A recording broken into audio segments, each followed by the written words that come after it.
From Nicholas, desiring your thoughts, oh shiny-headed bearded one. Just finished watching the combative debate between Bernie Sanders and Martha MacCallum and Bret Baier. There were parts where I thought he was outright rude. I thought his ideas were insane, but I also find him likable, if not lovable. Liberals usually incite me. Bernie was entertaining. Any explanation? Is this his appeal? Crazy, old, yet lovable crank. Bernie's appeal is that he's a true believer.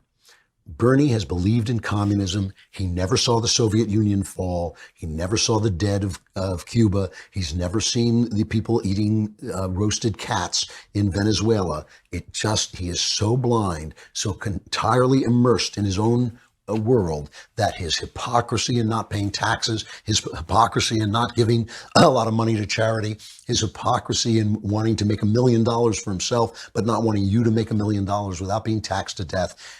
It's all kind of charming because he's like an old crazy man. He's like an old crazy man. He has never had that moment that so many intellectuals had after Stalin when they said, oh, I get it.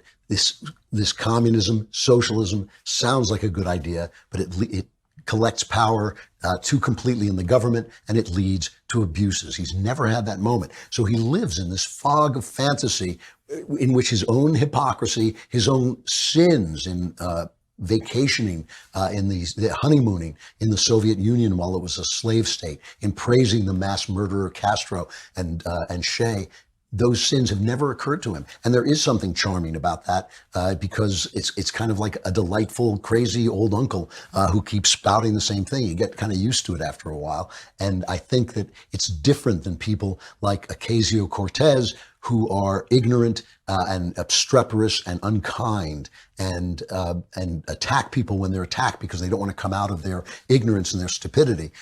Sanders isn't like that. Sanders is a true believer. I think he actually has that much integrity, though not enough integrity to notice his own past malfeasance, his own past bad acts, and his own hypocrisy.